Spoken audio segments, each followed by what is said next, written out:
Shivkumar from Alimco Bangalore. I'm working as a manager marketing. So we are this Alimco Bangalore office is taking care of all the southern region, Tamil Nadu, Karnataka, Kerala, and this Lakshadweep also. So we are covering five states actually. So we are doing assessment for different people as well as senior citizens.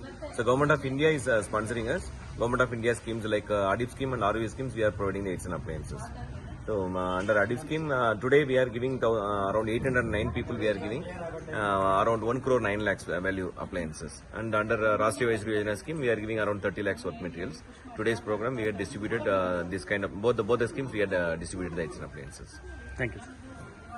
ನನ್ನ ಹೆಸರು ಮಂಜುಳಾ ಅಂತ ಕೋಲಾರ ಡಿಸ್ಟ್ರಿಕ್ಟಲ್ಲಿ ಜಿಲ್ಲಾ ವಿಕಲಚೇತನರ ಹಾಗೂ ಹಿರಿಯ ನಾಗರಿಕರ ಕಲ್ಯಾಣಾಧಿಕಾರಿಯಾಗಿ ಕೆಲಸ ಮಾಡ್ತಾ ಇದ್ದೀನಿ. ಇವತ್ತು ನಮ್ಮ ಕೋಲಾರ ಡಿಸ್ಟ್ರಿಕ್ಟಲ್ಲಿ ಒಟ್ಟು 1103 ಜನಕ್ಕೆ ಹಿರಿಯ ನಾಗರಿಕರು ಮತ್ತು ವಿಕಲಚೇತನರಿಗೆ ಇಬ್ಬರಿಗೂ ಸಾಧನ ಸಲಕರಣೆಗಳನ್ನ ಅಲಿಮ್ಕೋ ಸಂಸ್ಥೆ ವತಿಯಿಂದ ಇಶ್ಯೂ ಮಾಡಿದ್ದೀವಿ. ಇವರು ಶಿವಕುಮಾರ್ ಅಂತ ಅಲಿಮ್ಕೋ ಸಂಸ್ಥೆಯಿಂದ. ಇದು ಸೆಂಟ್ರಲ್ ಗೌರ್ಮೆಂಟ್ ಸ್ಕೀಮ್ ಆಗಿರುತ್ತೆ. ಇದರಲ್ಲಿ 2024ರಲ್ಲಿ ಸುಮಾರು 1103 ಜನಕ್ಕೆ ನಾವು ಅಸೆಸ್ಮೆಂಟ್ ಮಾಡ್ಕೊಂಡಿದ್ವಿ. ಯಾರ್ಯಾರಿಗೆ ಏನೇನು ಬೇಕಾಗುತ್ತೆ ಅಂತ. ಕಿವಿ ಕೇಳಿಸದೇ ಇರೋರಿಗೆ ಕಿವಿ ಮಿಷಿನ್ನು, ನಡೆಯೋಕ್ಕಾಗದೇ ಇರೋರಿಗೆ ವಾಕರು, ವೀಲ್ ಚೇರು, ಮತ್ತೆ ಕಣ್ಣು ಕಾಣದೇ ಇರೋಂಥವ್ರಿಗೆ ಸ್ಟಿಕ್, ಸುಮಾರು ಐಟಮ್ಸ್ ಎಲ್ಲ ಅವ್ರಿಗೆ ಯಾವ್ಯಾವ್ದು ಬೇಕು ಅಂತ ಅಸೆಸ್ಮೆಂಟ್ ಆಗಿರುತ್ತೆ. ಅಸೆಸ್ಮೆಂಟ್ ಆಗಿ ಅಲಿಮ್ಕೋ ವತಿಯಿಂದ ನಮಗೆ ಸಪ್ಲೈ ಆಗಿತ್ತು.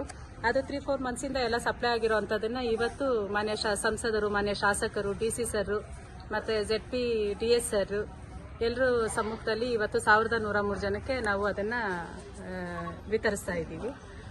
ಒಟ್ಟು ನಮ್ಮಲ್ಲಿ UDID ಆಗಿರುವಂತವರು 20,643 ಜನ ಇದ್ದಾರೆ. ಅದರಲ್ಲಿ ಇನ್ನೂ ಕೆಲವ್ರದ್ದು UDID ಮಾಡಿಸ್ಬೇಕಾಗ್ತಾ ಇರುತ್ತೆ. ಅದು ನಮ್ಮ MRWಗಳು, VRW ಮತ್ತೆ URWಗಳು ನಮ್ಗೆ ಒಳ್ಳೆ ಸಹಕಾರ ಕೊಡ್ತಾ ಇದ್ದಾರೆ.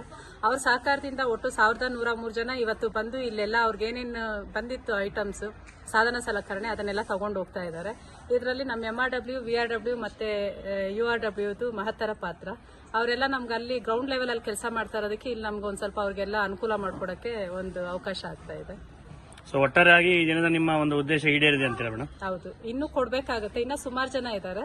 ಅವ್ರಿಗೆಲ್ಲ ಬೇರೆ ಸಂಸ್ಥೆಗಳ ಕಡೆಯಿಂದ APD, ಇವಾಗ ಅಲಿಮ್ಕೋಯಿಂದ 1103 ಜನ ಕೊಟ್ಟಿದ್ದೀವಿ. ಲಾಸ್ಟ್ ಟೈಮ್ ಪತ್ರಕರ್ತರ ಭವನದಲ್ಲಿ ಒಂದು 180 ಜನಕ್ಕೆ ಕಿವಿ ಮಿಷಿನ್ಸ್ ಇಲ್ಲ ಅಂತ ಇದಾಗಿತ್ತು. ಅದು APD ಸಂಸ್ಥೆಯವ್ರು ಕೊಡ್ತಾ ಇದ್ದಾರೆ. ನೆಕ್ಸ್ಟ್ ಸಮರ್ಥನಂ ಅಂತ ಒಂದು ಸಂಸ್ಥೆ ಇದೆ, ಅವ್ರ ಕಡೆಯಿಂದನೂ ಒಂದು ಅಸೆಸ್ಮೆಂಟ್ ಮಾಡಿ ಏನ್ ಬಾಕಿ ಉಳ್ಕೊಂಡಿದೆ ಅದನ್ನೆಲ್ಲ ಕೊಡಿಸುವಂತ ಕಾರ್ಯ ಮಾಡ್ತಾ ಇದೀವಿ.